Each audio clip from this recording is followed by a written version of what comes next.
For the last 24 hours, I have had the opportunity to be behind the wheel of the 2024 Ford Escape. I've had the opportunity to drive it on highways, parking ramps, parking lots, city streets, and most importantly, drive-thrus. Over the course of the next 10 minutes or so, I'm gonna break down everything that I like and don't like about the 2024 Ford Escape. My name is Austin and welcome to Apple Autos. Don't forget to hit like, hit subscribe, and join us on our future journeys. Now, let's get into the Escape.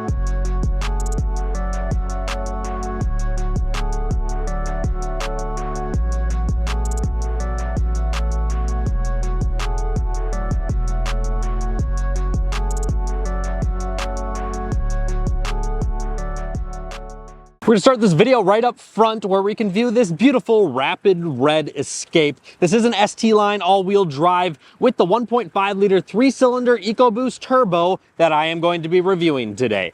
Now I must admit my favorite part about this Escape is by far the color. Especially in dawn lighting or like parking ramp lighting, this rapid red metallic tri-coat or tint coat, however you want to say it, is absolutely stunning. The amount of flake in here, just the right shade of red. It is an absolutely fantastic looking color, and it does actually turn quite a few heads going down the road. That matched with the ST line gray wheels that are on this make it quite a handsome looking SUV. Now right up front, one of the things that I really like, even being a little bit lower, not the highest trim Escape, is we do have this chrome strip that runs along the entire front end that meets up with both headlights. Now that chrome strip almost is so reflective, the chrome on it, that it does look like a running light, even though this one is optioned without it. So I do think that is pretty dang cool. Up front, there is quite a bit of cooling going on. We have some active vents behind the main grill vents here that go into our intercooler and radiators to keep our 1.5 liter 180 horsepowers of Fury nice and cool. Now just below that top vent, we do have a secondary vent for, once again, radiator, intercooler. Over here, as we move on to the side a little bit further, we don't have any fog lights on this model, and we don't have any functional vents here either. It's a little plastic design, which is almost one of the only exterior plastic pieces that is shown. Everything else is almost painted, and I'll show you the other piece when we move on to the side here. Just behind that, we have our 5-spoke, 18-inch gray wheels, which look absolutely amazing. Let's move on to the side. One of the other things I want to touch on is just the cool design of this hood here. It has these haunches on the side and in the middle, and it gives kind of a cool feel when you're sitting behind the wheel, looking out over the hood. I do kind of like the design that it gives. It looks quite nice. As we move our way onto the side of the headlight housing, we have our word Ford LED, and they put a little bit of design inside of the housing, some of these lines here, which look quite nice. Better look at those 18-inch wheels that we get on the ST line. They look quite nice. They're very, very nice looking wheels, and they fit with that red very, very nicely.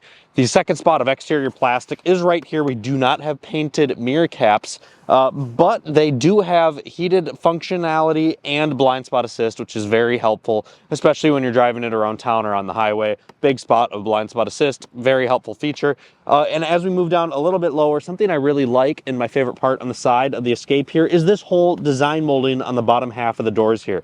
Gives kind of a little bit of a design element. It has some shapes to it, and it looks nice. It sticks out a little bit, and I like that they didn't just make this plastic, but it is painted body color to match. Looks quite nice, and we also have our painted door handles as well. Other than that, the whole design shape is kind of similar to the previous gen Escape. Nothing too crazy different up top. Let's move around back. Now around back of the Escape, since it's the ST line, we have two functional exhaust tips. Why don't you guys quick take a listen to the 3 cylinders of Fury.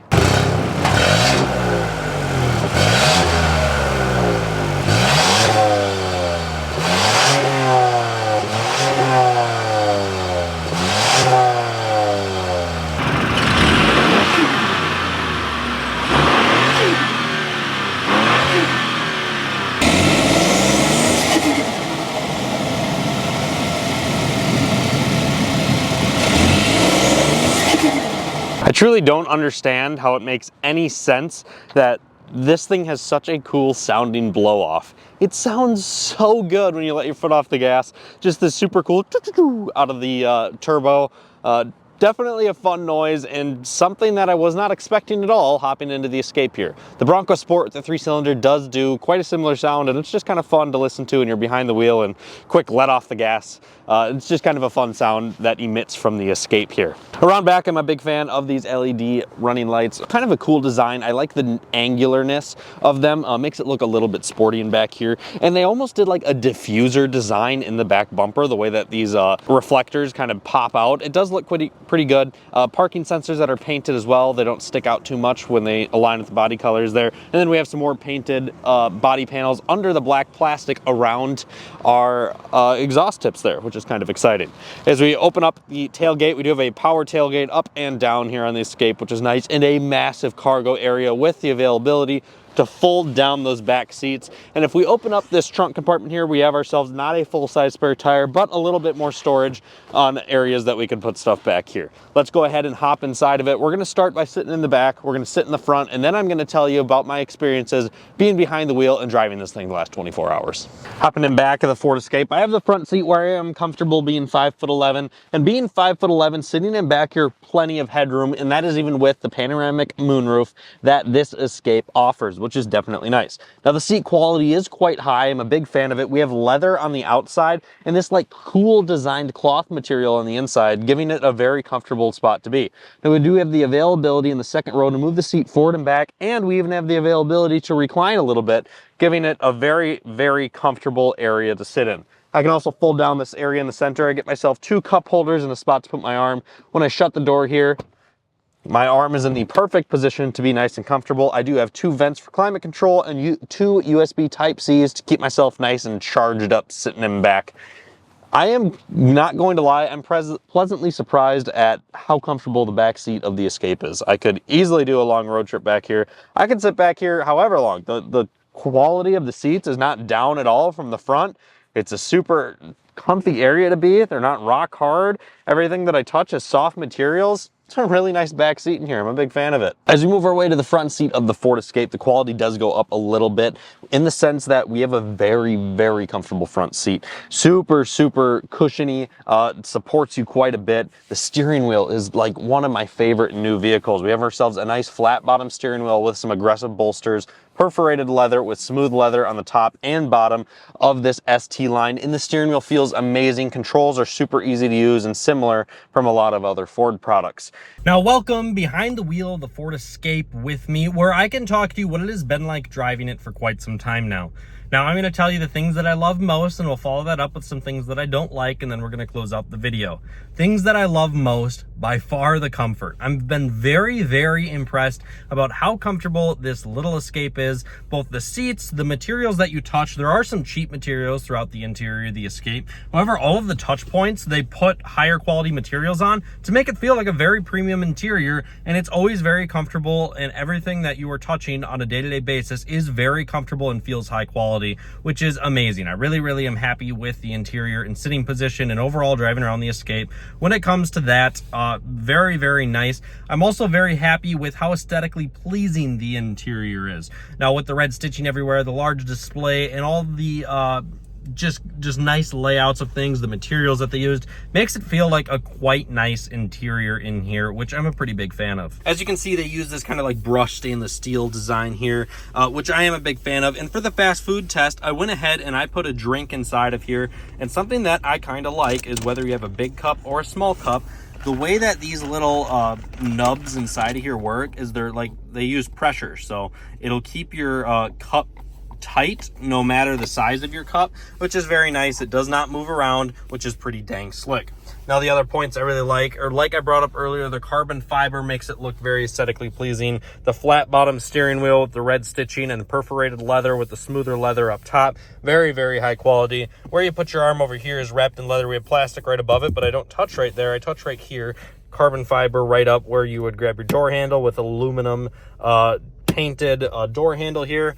And here's that gloss black section that you would commonly touch. It looks nice, but I have a feeling this won't last. One thing I do want to bring up, even though this is not like as nice of a leather wrap material, it's still soft. It's not like rock hard plastic. Up here even is not rock hard plastic. This is all like soft material, so it does make it feel a bit nicer than just putting rock hard plastic everywhere, which I do quite like. Even up here, Only thing that is really hard plastic is your glove box. We're going to follow up what I just did like there with something that I don't like, and I already brought this up when you're talking on the outside a little bit, but just this engine is lacking in the power department. It does make it a little bit challenging just accelerating on the highways. You very commonly have to have a lot more foot into the throttle than you would like. And maybe that's just my style of driving. If you're not an aggressive driver or enjoy spirited driving like I do myself, then this may not affect you at all. But if you're the type that enjoys power, enjoys acceleration, enjoys the fun of passing every now and then, like not dangerously or anything like that, just the get up and go a little bit, this does lack. However, it does make some fun 3-cylinder turbo noises. We'll follow that up again with something I do really like, and this is kind of a like but don't like at the same time. Once again, I'm not a huge fan that all of our climate things are directly through here, and we have no controls of our climate or anything other than through this display. However, this display is amazing, especially when we are using Apple CarPlay. We have the availability to use it on the entire screen, as you guys are seeing here, which is just so nice, so convenient, and the sync system is quite good as well. It's super easy to navigate. It's pretty quick. It's a high quality screen that's very bright during the day. I'm very happy with overall how this system works. The controllability and how you can just kind of like slide and use dials and some of this stuff. Like you can slide this down or your temperatures, slide it all around. It's just kind of fun. The way that it works is very nice. It's super easy to use. It's just a really nice looking display. And we'll follow that up with something I don't like yet again, and that would be this display. I like it, but at the same time I don't. If I zoom in here, this is really like pixelated. Like this actual display itself has like visible pixels in it. It is not the most high quality screen out there. However, that's not the biggest deal in the world. That's just kind of my thoughts and feedback on it. It does work flawlessly. It's super easy to use. There's a ton of settings in here. It is better than the small display just directly in the middle of the two speedo dials. However, it's just a little bit fuzzy, and that's my only gripe with it. Otherwise, it works flawlessly. It's really, really nice to see, and it's helpful. We'll follow that up again with yet again something that I do like, and that would be all the safety stuff in the Escape. We have adaptive cruise, the lane keep. It's super, super helpful. Very nice on the highway. Very nice for a road trip. Don't have to have as much attention on the road, and it's nice that the Escape can kind of drive itself for you, focus on the road a little bit for you, and you're just sitting in here very comfortably. Very, very comfortable spot to be. The seats are amazing. Everywhere you put your arms is super comfortable, and the interior is amazing. Overall, I think the Escape is an amazing mid-size SUV. It's a great vehicle in this class. They're priced very well. They're quite high quality built. They hold their value quite well, and they're just a great mid-size SUV. Very, very happy with the new 2024 Ford Escape. My last 24 hours has been amazing with it. I've averaged about 27 miles per gallon. It's kind of fun around corners. It has a lot of feedback through the steering wheel, especially as we sort through our fun little drive modes that give us these cool animations as we dial through the screens, which is fun to see. I like that they're doing that even on these lower vehicles, not just the sports or high-end cars, but it's fun to see those different drive and selectable modes that do truly change the way that it feels behind the wheel driving, which is definitely enjoyable to see. But I've been very happy. Very, very good commuter vehicle. Very fun daily driver. The new Escape is awesome. Let me know what you guys think down in the comments below. Don't forget to like and subscribe and follow us for all types of different car content. Thank you guys so much, and we'll see you next time.